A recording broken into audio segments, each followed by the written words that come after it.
The His Girl Friday podcast is brought to you in part by Messenger Fellowship, living the kingdom, fulfilling the call, proclaiming the truth.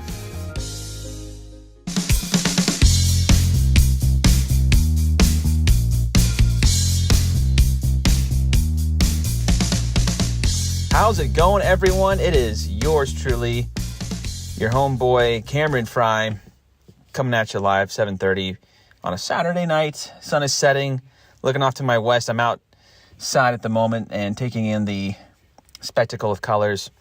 Hard to believe it's, we're pretty much at spring, calendar spring. We've been in Met spring since March 1st.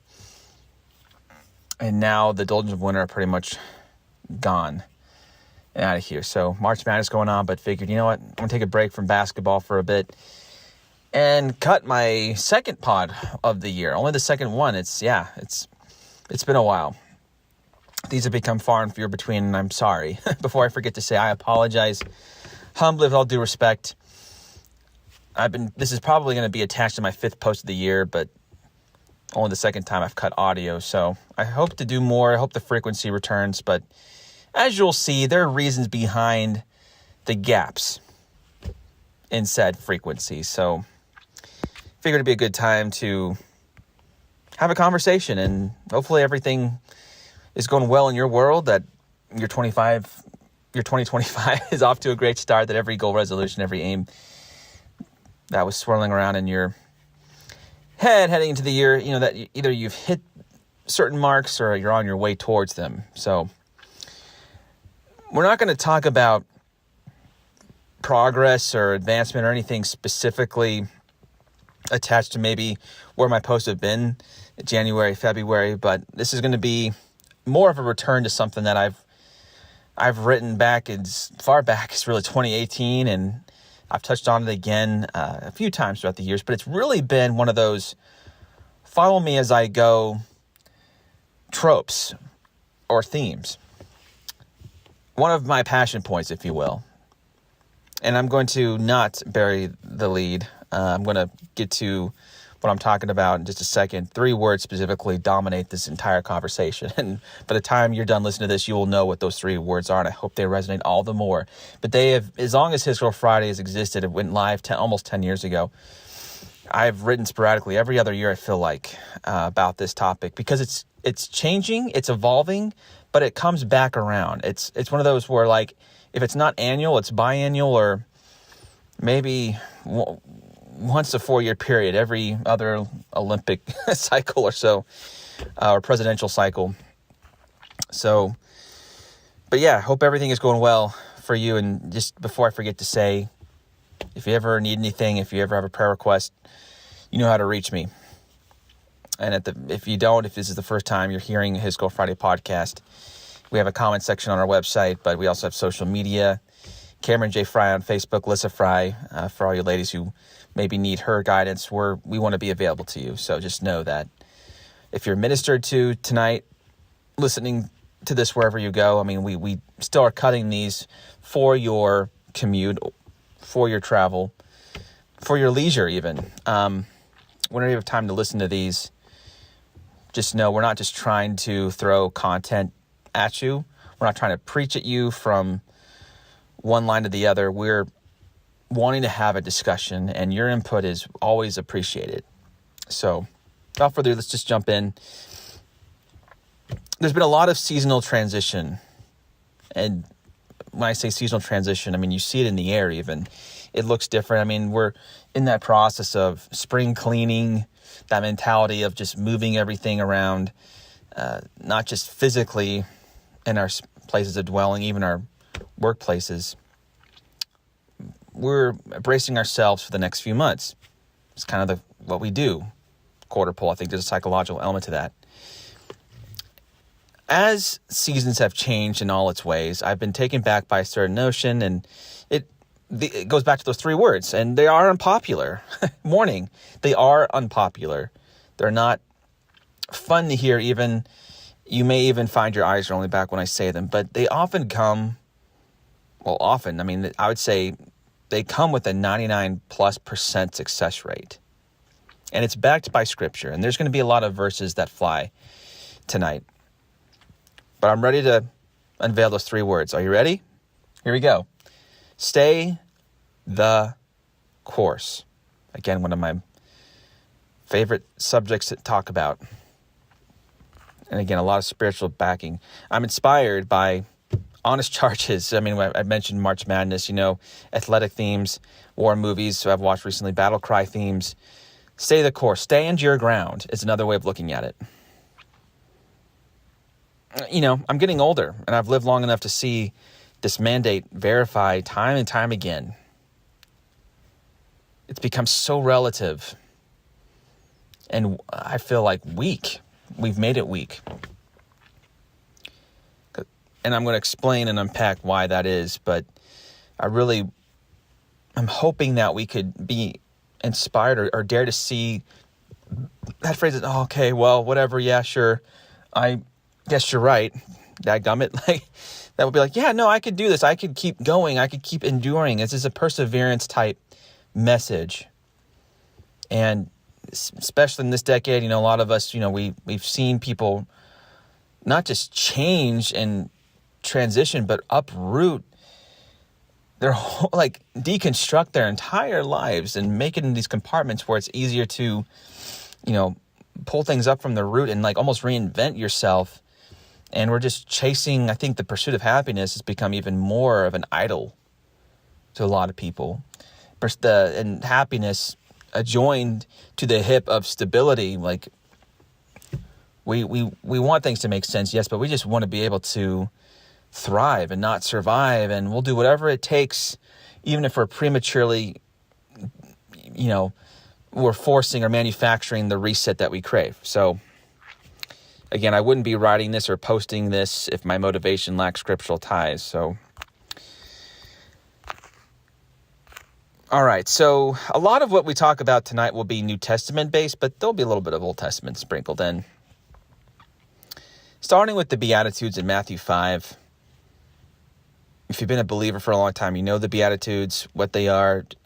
I like to think of them as a series of entrust statements from Jesus at the Mount of Beatitudes when he's speaking to the thousands and thousands. Blessed are the meek, for they shall inherit the earth. Blessed are those who mourn, for they shall be comforted. Blessed are those who are poor in spirit, for theirs is the kingdom of heaven. Those are the first 3 in no particular order, but those are the ones that stand out to me. There's 5 others, 8 in total, and we take the mean of those 8 verocities. We find powerful tropes with eternal implications. And there are many derivatives that can be gleaned. There's so many sermons on the Beatitudes that exist out there in virtual space. But one way of, if we were to throw them all in a stew and we were stirring it up, I think one derivative that would come out is the following. You are blessed when you stay the course, walking with God steadily on the road revealed by God, while making every effort to seek him in gratitude. Paul testifies to this theme, this word, Acts 20 and 2 Corinthians, Timothy 4. We get this. I do not account my life of any value, nor as precious to myself, if only I may finish my course. I have fought the good fight. I have finished the race. I have kept the faith. And this is alluded to in his letters. You see a lot of backing in Corinthians, I'd say. And all this spoken with utmost intention as bedrocks for hope, righteousness, and again, in some cases, the fulfillment of ministry. The problem for many of us is how conditional we apply and abide within these disciplines, or really any discipline requiring vertical dependence. Starting out on any journey, and I got to bring this back to the marketplace because this is a vocational inspired blog or website. Our content is geared towards the marketplace minister out there. When we start on any journey, our aim is to anchor what we believe into what we practice. That there's no separation between sacred and secular. That the sacred is something that envelops everything. We don't leave it at home, essentially. We don't keep it in the locker space of our heart. In every way, in all we say, we aspire to honor God in the culture and communities placed us in. We come in and we're starting out with God, for God, because of God, and we get it. Questions, though, that creep in over time, because eventually we're going to hit obstacles and challenges and adversities. But there are questions that we could resonate with, and here's a few of them for thought. How do we cope when not everyone is on the same page as to what following God looks like, which may be more if you're in a spiritual-based, faith-based organization like me? What if the mission is pure, but the roadmap leading there is riddled with fear, compromise, or even complacency? What if our loyalty and commitment aren't acknowledged or matched by those around us? How could we stay the course when the environment around us is harsh, in decay, or forgets we're playing a part in making the dream fly? Those are very specific questions, but I'm hoping that when I speak them all out at once, that maybe you could relate to one of them, at least one of them, or maybe you know someone who could relate. For starters, we must remember any form of faithfulness we exude is a gift from God and a yes to following in Christ-likeness. While we honor our authorities, leaders, governing principalities, I'm not just talking about in the company, but even just state and federal, we may not agree, but we have to obey as a function of faith, comply as a function of faith. We're not above the state. We're not above the law. This is probably one of those, again, this is why I love talking about it, because it hits so many different points, and there's the ripple effects can be so profound. Either way, honor always has a place, and we need to understand that when we honor the leaders whom God has appointed, we are honoring God as an act of surrender and worship. We have to ultimately, at the end of the day, yield to his sovereignty. And it may be something that is tough for a lot of us to do, because it requires daily dying to what we feel is right and our own strength, our own needs. We have to put it all in his hands. But again, we honor our authorities, leaders, and governing principalities, and we achieve this through the overflow of surrender unto God for all he has done and continues to accomplish. This is why daily dying to our needs, John 3:30, 1 Corinthians 2:14 style, is crucial to not giving into our anxieties and fleshly desires. You see, often we take inventory by way of our shoulder. We pull back, we hesitate, withdraw due to what's not working, what's being missed, or even the fear of those things happening. However, as valid as our occupational concerns may be, our future, our status, what people think, etc., we must not automatically synonymize them to the satisfaction of our own needs being met. This is where corporate and personal, not blurring the lines between the two. Sometimes we want to feel heard because we want to feel that respect because of just how it soothes our ego, and we feel relevant, we feel important, we feel like we're having influence. And that's sometimes a dangerous place to be. When we consider Paul's example, all the letters, and we tie them to the Gospels and Jesus' sermons, we note that strength in not only relying on God, but realizing his desire to mature us through adversity. We shouldn't assume God is lifting his hand or readying an audible when the presence of pressure partisan hits. Rather, in those moments, we should see the immediate prompt to recommit our ways and recast our cares. I'm giving the implication that you, the listener and the reader, you are doing that. How often, I don't know. But chances are, if you're listening to this, you've committed your ways before. You know what casting your cares upon the Lord looks like. You've tasted freedom. You've tasted supernatural peace in the moment where it's like, okay, there's this transaction, there's something happening because I am following the call of God to pray and to, I'm not going to take this yoke upon me. Your yoke is easy, your burden is light. And I'm going to tap into that in faith. The God who works all things for good because he loves us. I know all of this is easier said than done, especially when transition seems constant. I don't know if any of you have been in a situation where there's a lot of turnover and there's just a lot of people, coming in, but a lot of people leaving. So it's kind of like who's who. Again, I'm tasting that now, and I've tasted it pretty much every stop at different points. So it's not necessarily exclusive to recency bias. But December, 15 years of working experience. In fact, I just hit that mark. So it's 15 going on 16 years of corporate experience full time. I've seen my fair share now. And I implore you, do not ever embrace offense when you sense any form of health is inadvertently withdrawn. I'm giving benefit of the doubt to your supervisors, your authority figures. It's hard. Well, I know it happens. Sometimes it is advertent. Offense has a place, but when you're offended because of your needs not being immediately met, and there's a breach of maybe trust in how you're benefited out of it, that's what I'm getting at. As much as we crave peace of mind, we elevate it, we almost make it a form of idolatry. We shouldn't let a temporary lack of that peace of mind prevent us from championing the peace of Christ as far as it be with us. Again, he is in charge and he is in control. And sometimes he will entrust us where it's like, there is a free will element to this conversation, but nothing takes God by surprise. And he does work all things for good. Even when we have to take the scenic route to get there, he leads us ultimately to places of rest and pastures. And sometimes, we do have to learn the hard way. But I beg you to not elevate your peace of mind above all other forms. As important as that is, sometimes when we do that, we take on the burden of offense is not supposed to be there. It's like we overdo it, and we not only take it on in the moment, but we carry it forward. It's like something we don't release until maybe it's just full on dealt with, and we feel satisfied in our own minds and strengths.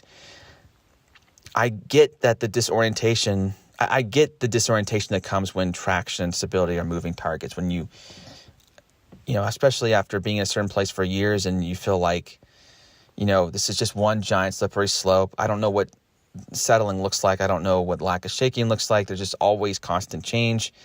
And my team is in flux. And, process and policy is also changing. The way we do things constantly changing. The goal, like the bullseye of our objectives are constantly changing. I understand how hard it can be when you're waiting years for due diligence to take effect, for that dust to settle. But at the end of the day, we can't move on as God intended without putting ourselves in position for God to reveal his next best steps for us. And that's really the point in saying this. Like, at the end of the day, we can't move on as God intended without putting ourselves in position for God to reveal his next best steps for us. Are we letting him do that? For when we're actively communing with God and relinquishing the entitlement to make sense of our surroundings, only then will we recognize true resilience, which in vocational terms is enduring with integrity and humility in the face of the opposite, even when what is right and necessary are concealed. There's many famous, legends of trade and, popular commodities. Many a biblical Chinese proverb have stated, in this life, many will quit prematurely and forge pathways to greener pastures. Like I said earlier, they will manufacture their own resets, if you will. Many will find what they're looking for, but in the wrong way. But as for us, let's dare to be different. And in doing so, consider the psalmist in Psalm 119, 1-8. And I'm going to read this in the English Standard. Blessed are those whose ways is blameless, who walk in the law of the Lord. Blessed are those who keep his testimonies, who seek him with their whole heart, who also do no wrong, but walk in his ways. You have commanded your precepts to be kept diligently. Oh, that my ways may be steadfast in keeping your statutes. Then I shall not be put to shame, having my eyes fixed on all your commandments. I will praise you with an upright heart. When I learn your righteous rules, I will keep your statutes. Do not utterly forsake me. Now, this is the English Standard, but if we, the Message version actually takes that first verse and says directly, blessed are those who stay the course. And stay the course is the equivalent to the English Standard, who walk in the law of the Lord. Now, the law of the Lord, that's written on our hearts now. It was stone, but it's on our hearts. And I know that staying at a job, it may be toxic, it may be detrimental, harmful. It may be, I've been in situations where my mental health, my physical health were compromised and I needed to get out.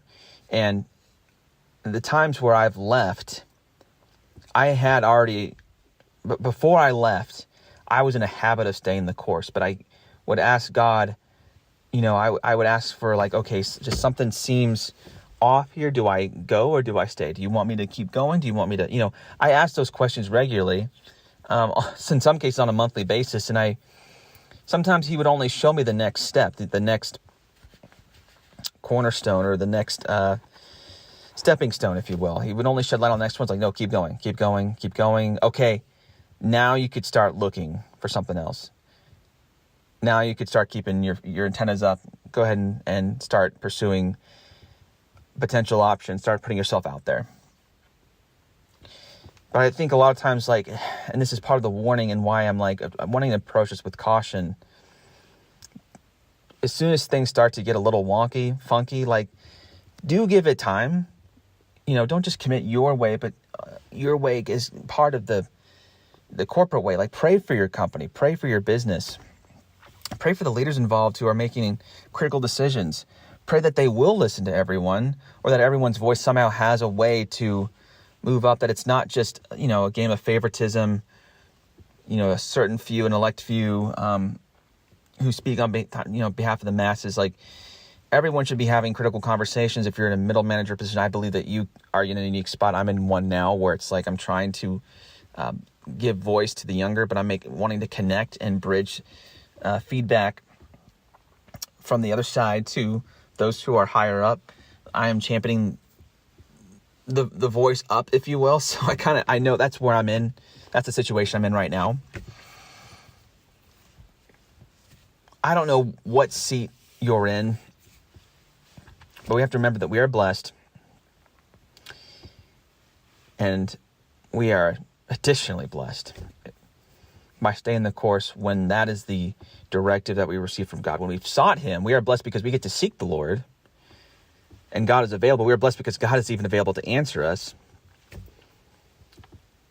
And then the overflow on the other side of diligently seeking is that we will hear from God. We will feel a peace that transcends understanding, and we will know what we need to be steadfast to. And it's, we give ultimatums to God sometimes. Like, we will be like, okay, in 3 months, I'm out of, like, I'm going to stay the course, but we put our own conditions and parameters and terms on it. It's not a contract that the word needs to be that contract in our minds. I know that seems like a weird thing to say, but, we don't need to write out contracts for God to co-sign on. Like, we need to see his word as the ultimate authority. And it's like, okay, I don't know how to, all those questions I mentioned earlier, it's like, I don't know how to take what I'm currently experiencing and bring it into the word and knowing what to do. I believe a lot of us want to walk blamelessly and diligently and steadfastly. I don't think we want to. For those who maybe go astray, or they, manufacture their own resets, they maybe deviate off course because they've cut out prematurely and they're not, I'm not attacking that group. I just, I've seen it happen. There's plenty of people who, they saw running on the wall, they went to God, they checked down, they did what they needed to do. And I can't speak, and even as I talk about this, I have to be careful that these conversations between the individual and God, a lot of times it stays there. So I can't be judgmental. I can't assume that I know the full picture. A lot of it is just like, I suspect that, in high transition or high turnover periods, and yeah, sometimes I do hear conversations, and what I hear, I just, I'm like, okay, certainly I could speculate or I could lend conjecture on, okay, not everyone is following a biblical pathway as part of their exit strategy. Some people are just like, you know what, I don't want to be here anymore, I'm out. And there's not that vertical dependence, that reliance upon the Lord. And that's what I want to, us to see, that we can't be resilient without the reliance. And how do we rely? We have to stay in the word and reference the word. No, God as the word, like we have to lean on him in some ways. And I'm telling you, like 90, whether it's 9 out of 10 or a 9 out of 100, it's somewhere in the 90s, y'all. And I really believe in my heart it's in the upper 90s, that when we face those questions, whether to stay, whether to go, whether we need to start this, transitioning, the vast majority of the time, staying the course where we're at is the right call and the decision. I'm not broad brushing this. I'm not trying to whitewash this entire conversation, but I want to see, like, even when things are falling apart and crumbling around you, you are still blessed. Your blessedness is not contingent on, the potentially poor decisions your leadership is making, or the change in structure, or maybe the refusal to, maybe change is the right thing and people are holding on to the past. People, the governing bodies are trying to, cling to something that has worked before, but times have changed and it's time to move on. And maybe, empower the younger generation could be part of the solution for where you're at. And if it's not happening, okay, like, have you had to, allowed yourself to express your concerns? Have you gone as far as you can go in the communal aspect, in the horizontal, interactions with, the appropriate people, and without blasting, without, complaining, without bickering or slandering, gossiping, whatever, like staying true. Like, obviously we have to walk in integrity and humility in all of this. Have you done your part horizontally and vertically? That's all I'm saying. If we have done that, then we can know that we have handled our conduct and our behavior in a blameless way, and that we're seeking resolution with an expected heart and a whole heart. It's like squeezing the potential deviations and the wrongness out of it. We want to walk in his ways first, and that his way becomes the ultimate way that we're walking in. So there's an alignment of ways, and it's God establishing our steps. Again, most of the time, like, it's not just stay the course for me 99 out of 100 times. It's like, he's, as he does that, he's illuminating just the next step, not the whole pathway, just the next step. And ultimately, there's been mistakes made in terms of my mistakes are more my attitude as I've left. And that's a conversation for another day. But ultimately, as far as hearing God's voice, understanding how he's shifting things, the weather vane internally, if you will, shifting and moving, and just realizing, okay, this is it. Like, state government, I knew it was my last year because God gave me a direct picture. And, I caught a dream of it, and it really, that was a gift in of itself. It was a gift upon a gift. At my last stop, and again, I'm not going to be so specific, but it was more like, okay, decisions, like, Lord, I don't know what, I'm seeing the decisions based around me, and I'm also seeing how people are treating one another, and I'm seeing how I'm being treated. And that was a case where I'm looking at the life wellness and aspects of health, and where it's like, okay, there are things that are just being done in a certain way that I haven't authorized, I haven't appointed, I haven't anointed. And like,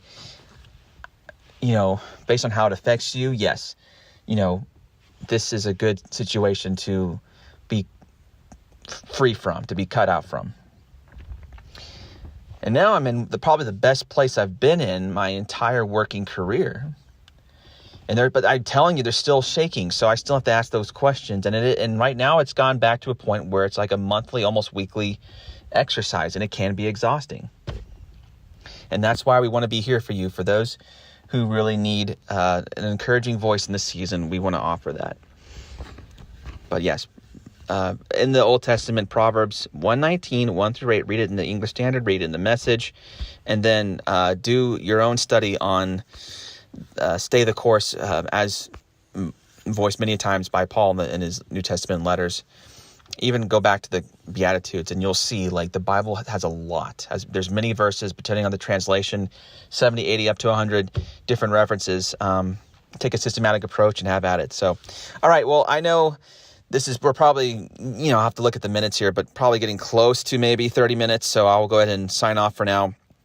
Thank you for listening. I appreciate you guys. Love you. Again, we're here for you if you ever need anything. As always, I'll catch you on the fry. See you next time. Peace.